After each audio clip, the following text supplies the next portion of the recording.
नमस्कार, खबरों की खबर में आपका स्वागत है। मैं हूं आपके साथ सुमित अवस्थी। शुरुआत करते हैं आज की बड़ी खबरों के साथ। ज्यादातर खबरें रक्षा मंत्रालय और रक्षा सौदों से जुड़ी हुई हैं। तो आज खबरों की खबर में हम उस खबर की तह तक जाएंगे जिसमें देश की रक्षा से जुड़े कई गंभीर सवाल छुपे हैं।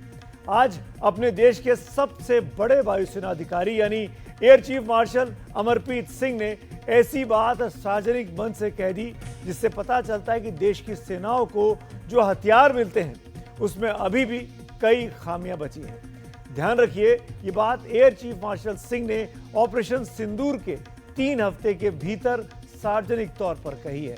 उन्होंने ऑपरेशन सिंदूर में सेना के पराक्रम को विस्तार से बतलाया, लेकिन इस बात पर चिंता जाहिर की कि वायुसेना को जो हथियार चाहिए, जो लड़ाकू विमान चाहिए, जो मेक इन इंडिया वाले लड़ाकू विमान चाहिए, उनके सौदे तो हो जाते हैं, कागजों पर दस्तखत तो हो जाता है, लेकिन वो हथियार कभी भी समय पर नहीं मिलते।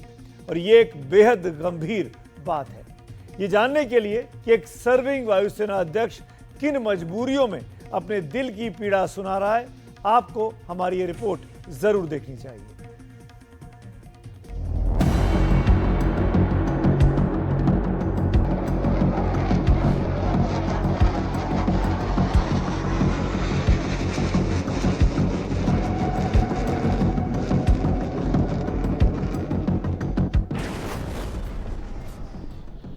सात मई की सुबह जब दुनिया ने आंख खोली तो उसके सामने भारत की थल सेना और वायुसेना के पराक्रम के सबूत लहरा रहे थे।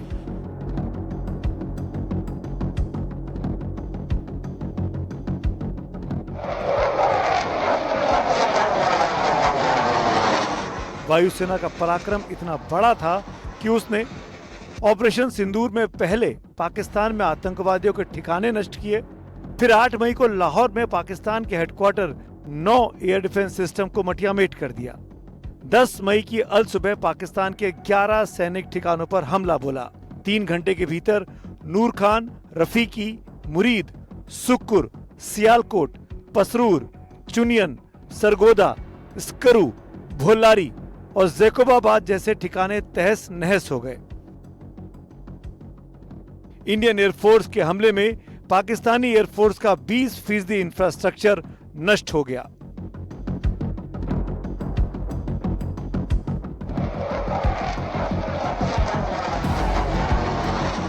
लेकिन इस पराक्रम और ताकत के आगे भारतीय वायुसेना के कुछ सवाल भी हैं। वो सवाल जिसे आज वायुसेना प्रमुख एयर मार्शल एपी सिंह ने बयान कर दिया। Timelines is a big issue. That is where that Vachan part comes in. So once a timeline is given, not a single project that I can think of has been completed on time. So this is something where we have to look at. Why should we promise something which cannot be achieved? While signing the contract itself, some of the times we are sure that it is not going to come up. But we just sign the contract. उसके बाद देखेंगे क्या करना है। भारत की वायुसेना की ताकत में कोई कमी नहीं है, प्राण जाए पर वचन न जाए। लेकिन वायुसेना अध्यक्ष जो कुछ कह रहे हैं उसमें उनकी पीड़ा झलक रही है। एक बारी जो हमने कमिट किया है, फिर मैं अपने आप की भी नहीं सुनता, वो वाले। वायुसेना के हथियारों के लिए सौदों पर दस्तखत तो हो जाते हैं, लेकिन वो पूरे नहीं होते। कई प्रमुख हथियारों के सौदे लेट लतीफी का शिकार हो जाते हैं। इनमें ही तेजस MK1 शामिल है, जिसके आने में देरी हो रही है। वहीं तेजस MK2 का प्रोटोटाइप भी आना बाकी है। एयर चीफ के मुताबिक इंडियन स्टेल्थ जेट 1 दशकों पीछे चल रहा है, जबकि पाकिस्तान को चीनी स्टेल्थ जेट बहुत जल्द मिलने वाले हैं। एयर चीफ को इस बात की भी चिंता है कि हम इंटरमीडिएट और बेसिक जेट ट्रेनर मंगाने में भी देरी कर रहे हैं। वहीं 114 मल्टी रोल फाइटर मंगाने के सौदे में भी देरी हो रही है।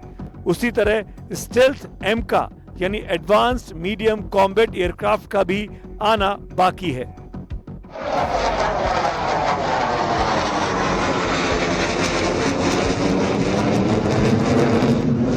साफ है कि जब हमारी सीमाएं चीन और पाकिस्तान जैसे देशों से मिलती हैं तो एक्स्ट्रा अलर्ट रहना बेहद जरूरी है। Op Sindoor, as it is, like it was told by Chief of Naval Staff, that character of war is changing. Every day we're finding new technologies coming in. Technology is coming in a big way in our warfare now. And Op Sindoor has again given us clear idea of where we are headed and what we need in future. So a lot of work needs to be done in realigning our own thought processes also, which is already going on. And I'm sure since we have been able to come up to the challenge till now, in future also we will be able to deliver the goods as a nation, and we will be able to achieve our objectives. That AMCA has been cleared for even participation by private industry, which is a very big step, and that is the kind of, I think, confidence that the nation has in private industry today, and I'm sure this is going to pave a way to bigger things coming in the future. Air chief martial का बयान ऐसे समय में आया है जब वायुसेना सरकार की आत्मनिर्भर भारत पहल के तहत तेजी से स्वदेशीकरण और घरेलू क्षमता पर जोर दे रही है। लेकिन इसके लिए जिस रिसर्च की जरूरत है उसको लेकर डीआरडीओ ही मुतमईन नहीं दिखता। डीआरडीओ प्रमुख समीर कामत के बयान से साफ लगा कि रिसर्च एंड डेवलपमेंट यानी R&D पर रक्षा का बजट 5% हिस्सा मिलना बहुत कम रकम है। You have to invest in R&D within the country. We need to invest more in R&D. Today we invest about 5% of our defense budget on R&D. The Honorable Raksha Mantri has promised us that over the next 5 years, this will increase to 10% of the defense budget gradually.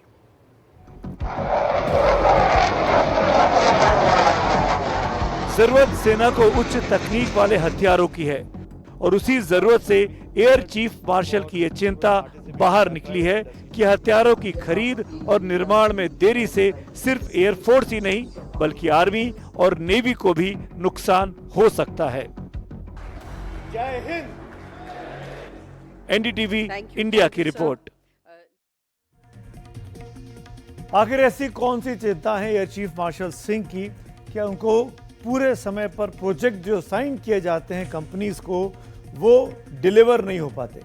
हमने कुछ graphics तैयार किए हैं बताने के लिए कि air force की चिंताएं क्या हैं। अगर आप इन ग्राफिक्स को देखेंगे तो समझ में आएगा कि आखिरकार air chief martial AP Singh ने ऐसा क्यों कहा। सबसे पहले बात करता हूं तेजस MK-1A एयरक्राफ्ट की। इसको मिलने का समय था अप्रैल मई 2024 का और स्थिति क्या है, आज तक एक भी नहीं मिला है और कुल 83 विमानों का ऑर्डर दिया गया था। इसी तरीके से तेजस MK-2 जो कि सेकंड मार्क के एयरक्राफ्ट हैं, पहली उड़ान का समय 2024 इसका तय हुआ था और मौजूदा स्थिति यह है कि 2026 में शायद ये मिल पाए। 200 विमानों का ऑर्डर दिया गया है इसके लिए, लेकिन क्या यह समय पर डिलीवर होगा, यह भी एक बड़ा सवाल बना हुआ है। और तीसरा और सबसे इंपॉर्टेंट चीज है AMCA, जिसको लेकर कल 2 दिनों से लगातार सुर्खियां बनी हुई हैं। पहली उड़ान 2027 में हमको देखने को मिलेगी और मौजूदा स्थिति क्या है इस पूरे प्रोजेक्ट की कि प्रोटोटाइप तक भी तैयार नहीं है, वो भी हमारे पास अभी नहीं है। और कितना समय लगेगा, अभी 3-4 साल बोला जा रहा है। और जैसा कि एयर चीफ मार्शल ने कहा कि समय पर डिलीवरी नहीं होती, क्या AMCA की डिलीवरी हो पाएगी, ये भी एक बड़ा सवाल बना हुआ है। Air chief martial AP Singh क्यों चिंतित हैं ये भी समझिए। पाकिस्तान को J-35 स्टेल्थ फाइटर जेट मिल रहे हैं और 5वीं पीढ़ी का ये फाइटर जेट है। और आप इस बात को भी समझिए कि चीन के पास तो अब 6ठी पीढ़ी के फाइटर जेट आ गए हैं और 2 फाइटर जेट उसने बना लिए हैं। हम 5वां बनाने जा रहे हैं जो 3 साल के बाद मिलेगा 27 में या 28 में। चीन के पास आज हमसे एक ग्रेड ऊपर यानी 6ठी कैटेगरी का 6ठे जनरेशन का आज मौजूद है और हमको चीन से और पाकिस्तान से मुकाबला करना है। इसीलिए एयर चीफ मार्शल चिंतित सुनाई दे रहे हैं अपने आज के इस बयान में। क्या कहा एयर चीफ मार्शल ने आज CII की कॉन्फ्रेंस में, जहां पर इंडस्ट्री के तमाम बड़े दिग्गज मौजूद थे, वो प्राइवेट प्लेयर्स जो सरकार के साथ मिलकर डिफेंस प्रोडक्शन में मददगार साबित होते हैं, उनके सामने क्या पीड़ा सुनाई एयर चीफ मार्शल ने, फिर से सुनिए जरा। Timelines is a big issue. That is where that Vachan part comes in. So once a timeline is given, not a single project that I can think of has been completed on time. So this is something where we have to look at. Why should we promise something which cannot be achieved? While signing the contract itself, some of the times we are sure that it is not going to come up. But we just sign the contract. उसके बाद देखेंगे क्या करना है.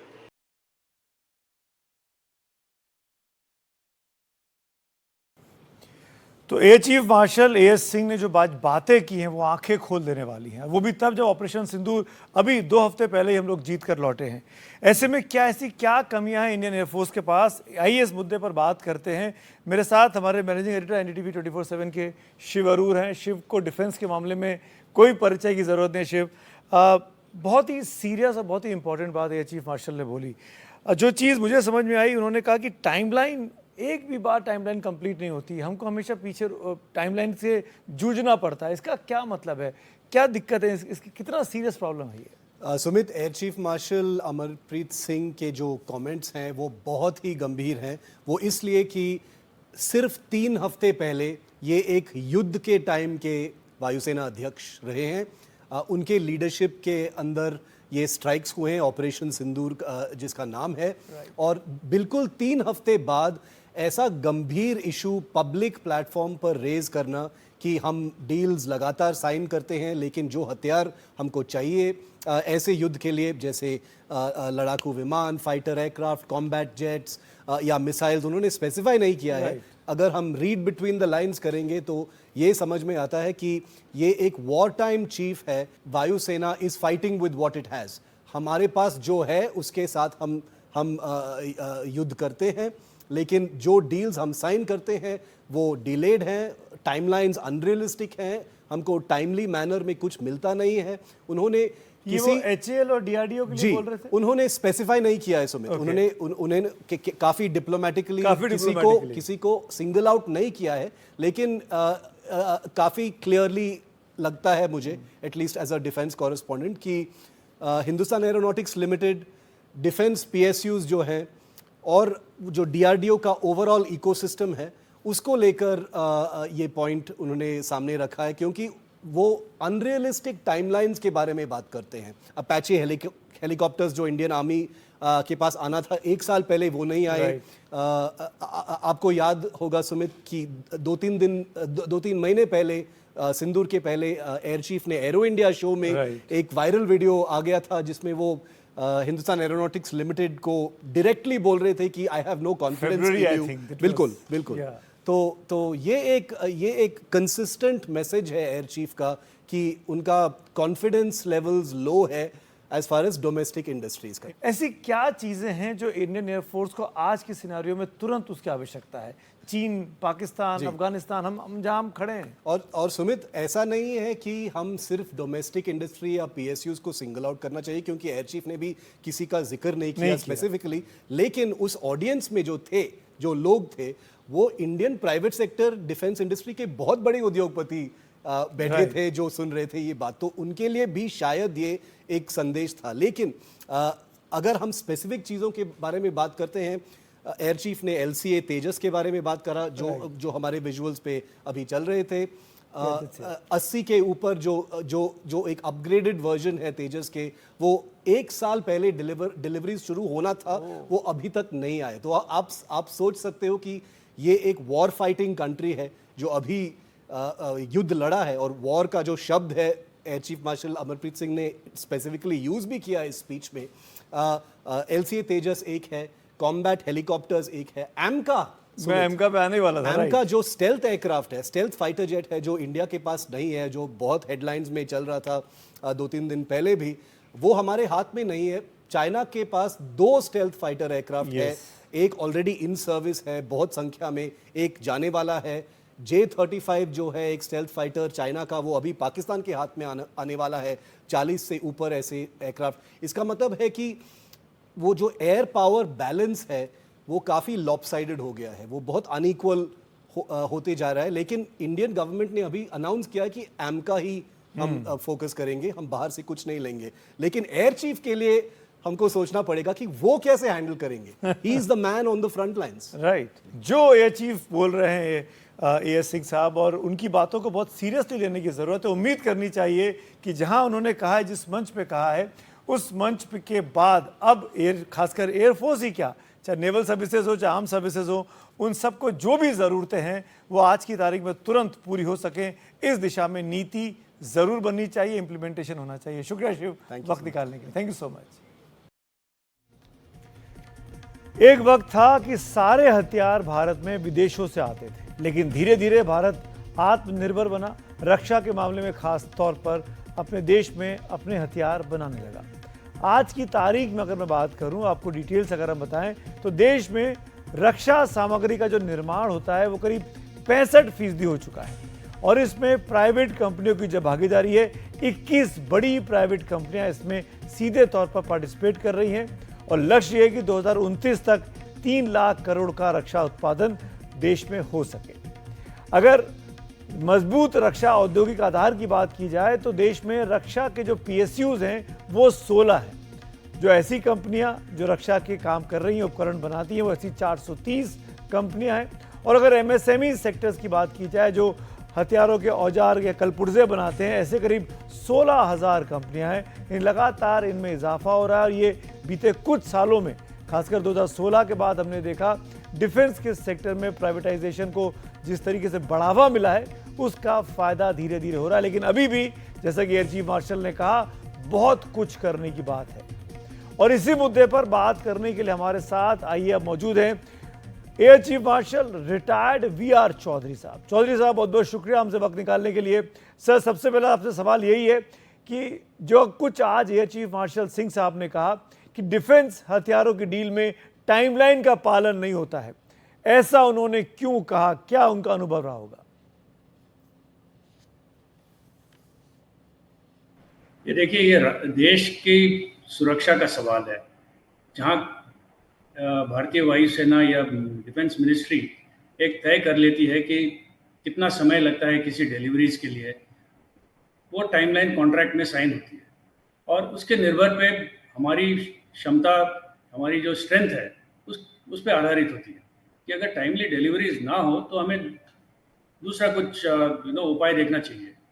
तो ये बहुत ज़रूरी है कि जिस इंडस्ट्री को, जिस कंपनी को ऑर्डर दिया जाता है, वो नेशनल सिक्योरिटी को मद्देनजर में रखते हुए टाइमली डिलीवरीज दिया करें। जी, एयर चीफ मार्शल चौधरी साहब, ऐसे कौन से अत्याधुनिक हथियार हैं, फाइटर जेट्स हैं, जिनमें आपको भी लगता है कि देरी हो रही है और वो समय से मिलने ही चाहिए? देखिए, तेजस पे हमारा इतना कॉन्फिडेंस था कि हमने पहले 40 जहाज के बाद 83 का ऑर्डर दिया, फिर हमने उसके आगे भी ऑर्डर्स देने का आश्वासन दिया था HAL को, depending on the rate of production और what is the technology at that time of delivery. अभी AMCA को लेके ये बहुत ही खुशी की बात है कि गवर्नमेंट ने निर्णय लिया है कि प्राइवेट और पब्लिक प्लेयर्स दोनों भी मैन्युफैक्चरिंग में भाग ले सकते हैं। इससे हमें उम्मीद है कि जो डिलीवरी टाइमलाइंस और प्रोडक्शन टाइमलाइंस वो काफ़ी कम हो जाने चाहिए। और जैसे आपने कहा 10 साल, हमारे उम्मीद है और होप है कि 10 साल नहीं, 5 या 6 साल के बाद भारतीय वायुसेना में AMCA इंडक्ट हो जाए। जी, चलिए, बहुत बहुत शुक्रिया एयर चीफ मार्शल चौधरी साहब हमसे बात करने के लिए, वक्त निकालने के लिए। Thank you so much. आइए बढ़ते हैं। इस बीच भारत ने पाकिस्तान को दुरुस्त करने का मुकम्मल इंतजाम कर लिया है। भारत ने आज फिर से कहा कि पाकिस्तान के साथ बातचीत तब तक नहीं होगी जब तक आतंकवाद नहीं रुकेगा, और बातचीत होगी भी तो सिर्फ और सिर्फ पाकिस्तान के कब्जे वाले कश्मीर पर होगी। रक्षा मंत्री राजनाथ सिंह ने तो आज ये भी कहा कि पाक अधिकृत कश्मीर के लोग हमारे अपने लोग हैं, वो भारत की मुख्य धारा में कभी ना कभी जरूर वापस लौटेंगे। अब जब भी बात होगी केवल आतंकवाद पर बात होगी, POK पर बात होगी, और किसी दूसरे मुद्दे पर पाकिस्तान के साथ बात नहीं होगी। साथियों, मैं मानता हूं कि आज पाक ऑक्युपाइड कश्मीर के लोग हमारे अपने हैं। पाकिस्तान अधिकृत कश्मीर भारत का है और भारत में मिलकर रहेगा। ये बात तो रक्षा मंत्री राजनाथ सिंह पहले भी कह चुके हैं। लेकिन आज उन्होंने इसके लिए महाराणा प्रताप का प्रसंग भी सुनाया। पीओके में रहने वाले हमारे इन भाइयों की स्थिति कुछ ऐसी ही है जैसे वीर योद्धा महाराणा प्रताप के छोटे भाई शक्ति सिंह की थी। छोटे भाई शक्ति सिंह के अलग हो जाने पर भी बड़े भाई महाराणा प्रताप का विश्वास अपने छोटे भाई के प्रति बना रहता है और वह बड़े विश्वास के साथ कहते हैं कि तब कुपंत को छोड़ सुपथ पर स्वयं चला आएगा, मेरा ही भाई है मुझसे दूर कहां जाएगा। पाकिस्तान के प्रधानमंत्री शहबाज शरीफ ने हाल ही में भारत के साथ बातचीत की पेशकश की थी, लेकिन विदेश मंत्रालय ने साफ कह दिया है कि पाकिस्तान अपने कब्जे वाले कश्मीर को खाली करे। उमाशंकर सिंह, एनडीटीवी इंडिया से। पाकिस्तान के प्रधानमंत्री शहबाज शरीफ जो हैं वो पाकिस्तान हो, ईरान हो या अजरबैजान हो, हर जगह से ये बात कह रहे हैं कि भारत के साथ बातचीत चाहते हैं और उन्होंने ये भी कहा है कि काउंटर टेररिज्म पे भी बात चाहते हैं। तो क्या भारत ने अपने स्टैंड में कोई बदलाव लाया है या ला सकते हैं या पहले की तरह अपने स्टैंड पे कायम है?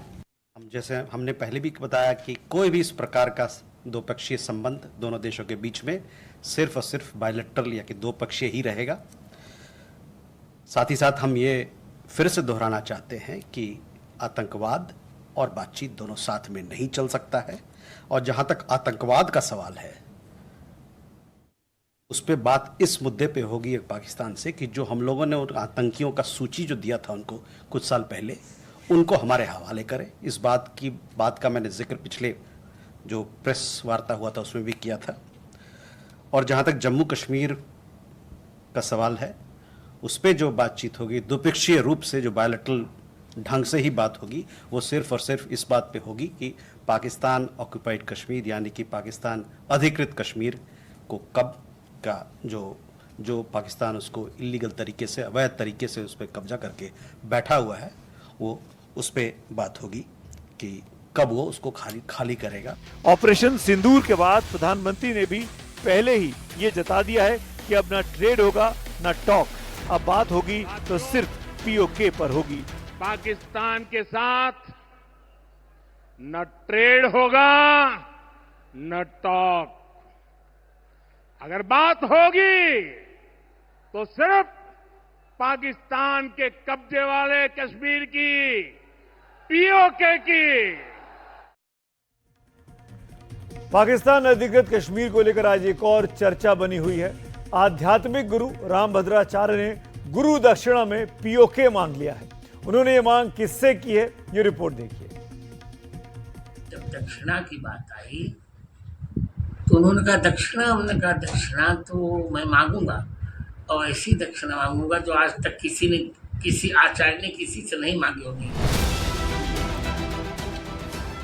वाकई जगत गुरु रामभद्राचार्य ने जो दक्षिणा मांगी है वो आज तक किसी ने नहीं मांगी होगी।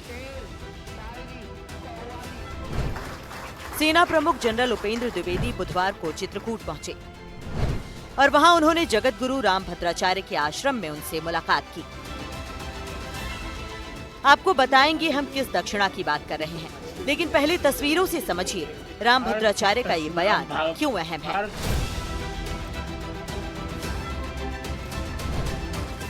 प्रधानमंत्री मोदी और जगत गुरु रामभद्राचार्य की ये तस्वीरें बहुत पुरानी नहीं हैं। आप देख सकते हैं कि रामभद्राचार्य प्रधानमंत्री मोदी के प्रति कितनी आत्मीयता दिखा रहे हैं। प्रधानमंत्री और रामभद्राचार्य के बीच ये स्नेह जाहिर करता है कि रामभद्राचार्य की कही गई बात का कितना महत्व है। इसलिए जब सेना अध्यक्ष जनरल उपेंद्र द्विवेदी ने चित्रकूट पहुंचकर रामभद्राचार्य से दीक्षा ली और दीक्षा में रामभद्राचार्य ने पाकिस्तान अधिकृत कश्मीर मांग लिया, तो ये खबर तेजी से फैल गई। सेना प्रमुख आपके पास आए थे दीक्षा लेने, उस दीक्षा के बाद आपकी दक्षिणा की चर्चा हो रही है। दक्षिणा में आपने उनसे क्या मांगा है, क्या कहा सेना प्रमुख से आपने? सेना प्रमुख मेरे यहाँ आए थे जी, अपनी पत्नी सुनीता द्विवेदी के साथ दीक्षा लेने जी, और मैंने उनको युगल राम मंत्र की वही दीक्षा दी जो दीक्षा देकर सीता जी ने हनुमान जी को लंका विजय का आशीर्वाद दिया था जी।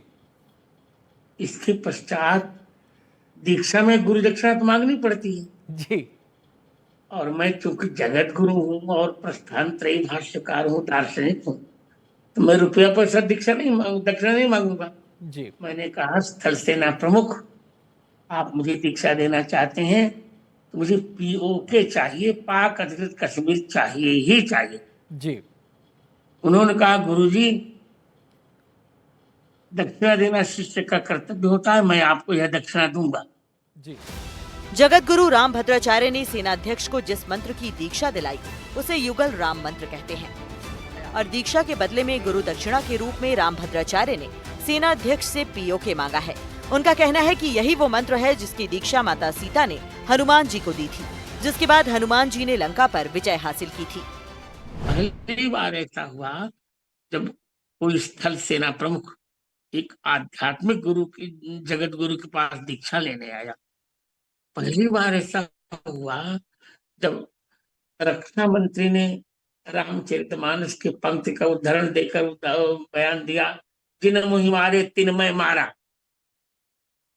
पहली बार ऐसा हुआ जब वायुसेना के एक बहुत अच्छे अधिकारी ने ये कहा, विनय न मानत जलस जल गए 3 दिन बीत। आचार्य राम भद्राचार्य पीओके की मांग कर रहे हैं। इसके पहले प्रधानमंत्री, गृह मंत्री, रक्षा मंत्री और देश के विदेश मंत्री भी कह चुके हैं कि अब अगर कोई मुद्दा है तो पाक अधिकृत कश्मीर का ही है। हमने जगत गुरु राम भद्राचार्य से पूछा कि आपने जो गुरु दक्षिणा मांगी है वो कब तक मिल जाएगी, कि सेनाध्यक्ष के इसी कार्यकाल में। पाक अधिकृत कश्मीर चाहिए, यही मेरी दक्षिणा है। अब बात करते हैं बिहार की। प्रधानमंत्री मोदी 2 दिनों के लिए बिहार दौरे पर पहुंच गए हैं। पीएम 6 महीने के अंदर चौथी बार बिहार में है। आज जब पीएम पटना पहुंचे तो वहां के माहौल में ऑपरेशन सिंदूर का भी असर साफ दिखाई दिया। इस साल की शुरुआत में बीजेपी ने दिल्ली में अपना मुख्यमंत्री बनाया। क्या साल के अंत में बिहार विधानसभा के चुनाव में भी पार्टी ऐसी ही किसी तैयारी में है? ये रिपोर्ट देखिए।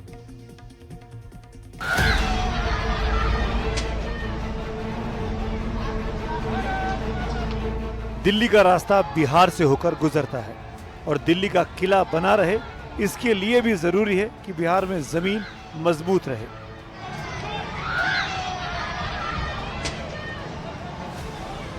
ऑपरेशन सिंदूर के बाद पीएम मोदी पहली बार बिहार पहुंचे तो पटना की सड़कों पर इसका असर भी दिखा। 6 किलोमीटर लंबे रोड शो में हजारों की भीड़ नजर आई। सड़क किनारे लोग हाथों में तिरंगा लिए खड़े रहे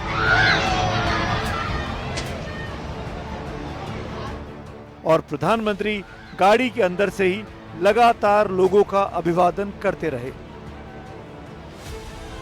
पार्टी की तैयारी को देखकर साफ है कि भले ही बिहार विधानसभा चुनाव में अभी 5 महीने का वक्त है, लेकिन बीजेपी तैयारियों में कोई कसर बाकी नहीं रखना चाहती।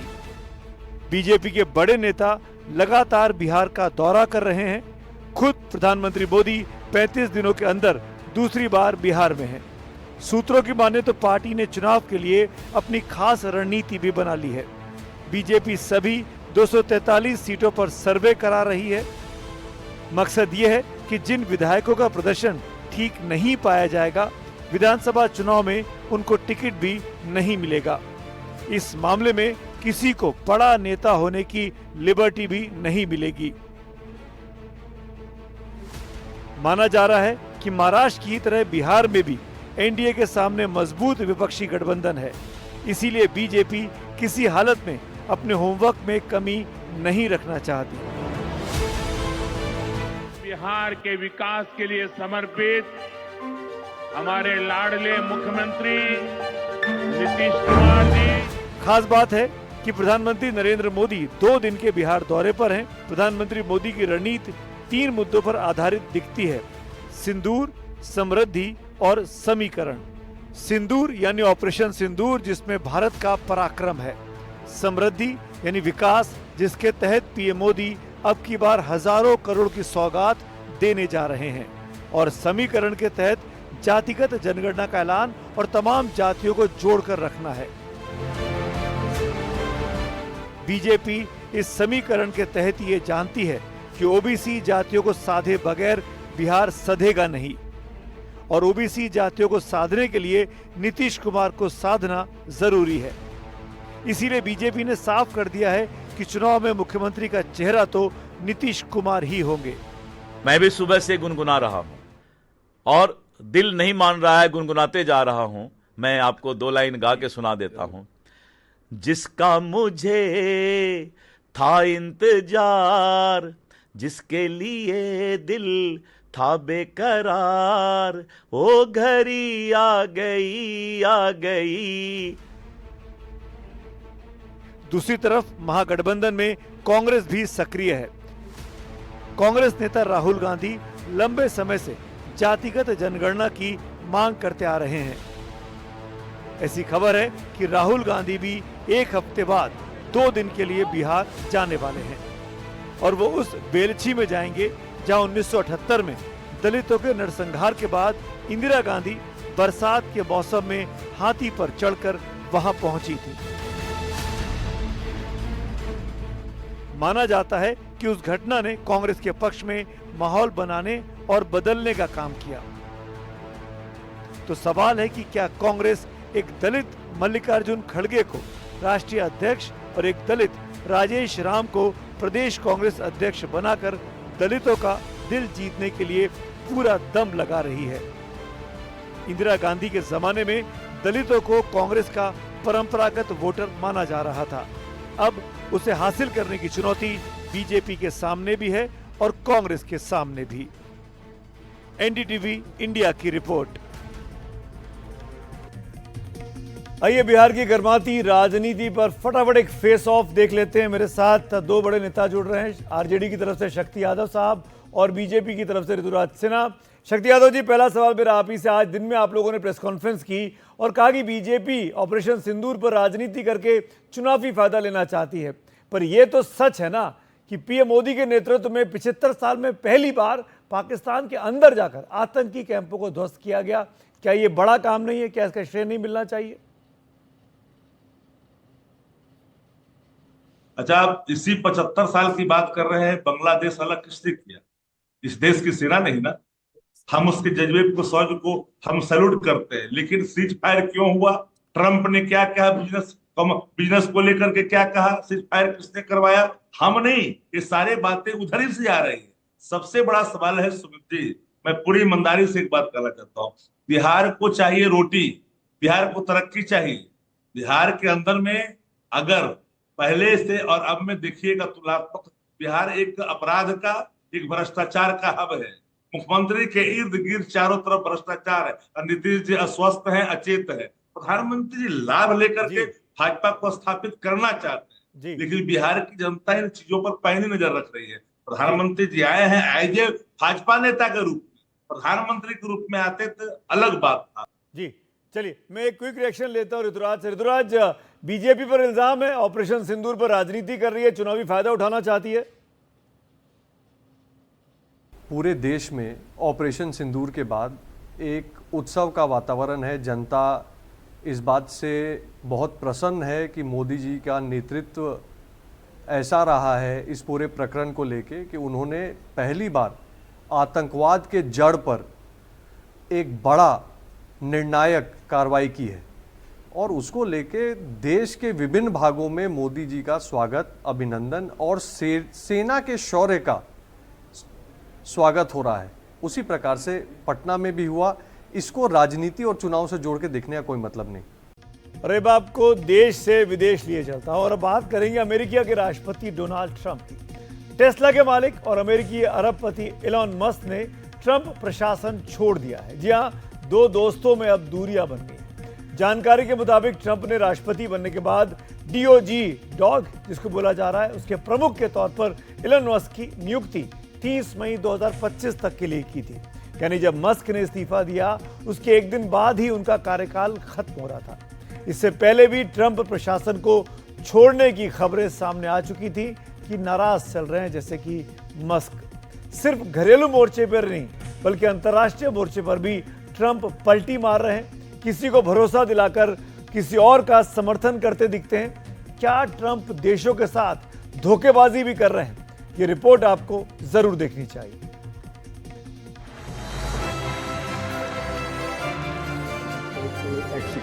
The office of President of the United States the office of President of the United States. The Constitution of the United States. The Constitution of the United States. So help me God. So help me God. Congratulations. 20 जनवरी 2025 जब Donald Trump ने दूसरी बार America की कमान संभाली, पूरी दुनिया की निगाहें उन पर टिकी थी। उनके जोशीले भाषणों और बड़े बड़े वादों ने वैश्विक मंच पर एक नई उम्मीद जगाई। लेकिन जैसे जैसे समय बीता, ट्रंप का आभा मंडल धोखे की धुंध में बदलता नजर आया।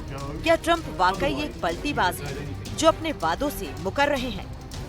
जैसे जैसे ट्रंप का कार्यकाल आगे बढ़ा, वैसे वैसे ट्रंप का अहंकार बढ़ता गया। ट्रंप को अपने आगे कुछ नहीं दिखा और धीरे धीरे सब ट्रंप से छूटते चले गए, घरेलू मोर्चे पर भी और अंतर्राष्ट्रीय मोर्चे पर भी। सबसे पहले बात घरेलू मोर्चे की। एलन मस्क, ट्रंप के पोस्टर बॉय, जिन्होंने ट्रंप पर बड़ा दाव लगाया था, आज उन्होंने भी कह दिया है थैंक यू ट्रंप। मस्क ने अपने एक्स हैंडल पर पोस्ट करके लिखा, स्पेशल गवर्नमेंट एम्प्लॉय के तौर पर मेरा समय पूरा हुआ। इस जिम्मेदारी के लिए अमेरिकी राष्ट्रपति ट्रंप को धन्यवाद। डॉज की कमान जब मस्क को मिली तो उसके तुरंत बाद ही ट्रंप की सरकार में अहम भूमिका निभाने वाले विवेक रामास्वामी ने भी इस्तीफा दे दिया था। खबरों के मुताबिक डॉज के गठन में विवेक रामास्वामी का बड़ा हाथ रहा था। मस्क का ट्रंप को छोड़कर जाना कोई नई बात नहीं है। ट्रंप पहले भी दूसरे देशों के साथ धोखेबाजी कर चुके हैं। अंतर्राष्ट्रीय मोर्चे पर भी ट्रंप के किरदार पर कई सवाल खड़े हुए हैं। रूस यूक्रेन युद्ध में ट्रंप ने कीव के साथ मरते दम तक खड़े रहने का वादा किया था, लेकिन अब खबरें हैं कि ट्रंप मॉस्को से डील कर रहे हैं। तो क्या उन्होंने यूक्रेन को अकेला छोड़ दिया है? वहीं ताइवान को चीन के खिलाफ सुरक्षा का भरोसा देकर ट्रंप ने सैन्य मोर्चाबंदी की थी, लेकिन अब वो बीजिंग के साथ ट्रेड में मोलभाव कर रहे हैं। क्या ताइवान भी ट्रंप की पलटी का शिकार हो रहा है? भारत और पाकिस्तान के बीच तनाव में अमेरिका हमेशा भारत के साथ खड़ा रहा, लेकिन अब ट्रंप पाकिस्तान के हितों की पैरोकारी कर रहा है। क्या भारत के साथ भी ट्रंप ने धोखा किया? इजरायल और ईरान के बीच जारी तनाव में ट्रंप ने तेहरान को तहस नहस करने की चेतावनी दी थी, लेकिन अब वो ईरान के साथ परमाणु समझौते की बात कर रहे हैं और नेतन्याहू को हमले से रोक रहे हैं। क्या ये ट्रंप का एक और यू टर्न है? सीरिया के अहमद अल शरा को 2018 में ट्रंप ने आतंकी करार दिया था, साथ ही उनके ऊपर $10 मिलियन का इनाम भी रखा था, लेकिन हाल ही में ट्रंप ने उनसे हाथ मिलाकर मुलाकात की। और अफगानिस्तान में ट्रंप ने तालिबान से डील कर अमेरिकी सेना को निकाला, लेकिन दुनिया ने देखा कि कैसे वो पतली गली से निकल गए। क्या ये ट्रंप की नीतियों का एक और सबूत है? वो कहा करते थे इलेक्शन से पहले कि हम 24 घंटे में यूक्रेन और रशिया की वार को ख़त्म कर देंगे, लेकिन हालात ये हैं कि 100 दिन से ऊपर हो गए, अभी कुछ नहीं हो पाया। कभी वो जेलेंस्की को बुला के ओवल ऑफिस में डांटते हैं, फिर उनसे एग्रीमेंट कर लेते हैं, फिर रशिया से जो है पुतिन से बात करते हैं, घंटों बात करते हैं, फिर कोई नतीजा नहीं निकलता है।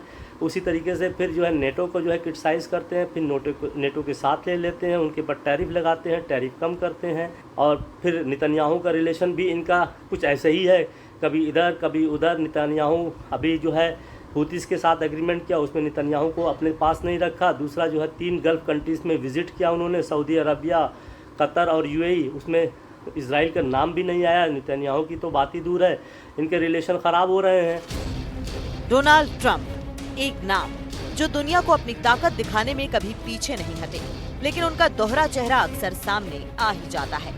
सवाल यह है कि क्या ट्रंप वाकई पलटीबाज है या फिर ये उनकी रणनीति का हिस्सा है? Bureau report, NDTV India. तो जिस तरीके से ट्रंप ने अपने शुरुआती 4-5 महीनों का कार्यकाल संभाला है, उसको देखकर तो लगता है कि आने वाले बाकी के 3.5 साल जो उनके कार्यकाल के हैं वो बहुत ही दिलचस्प और विवादों से भरे रहने वाले हैं। तो आज खबरों की खबर में मेरे साथ फिलहाल के लिए इतना ही। मुझको दीजिए इजाजत। शुभ रात्रि।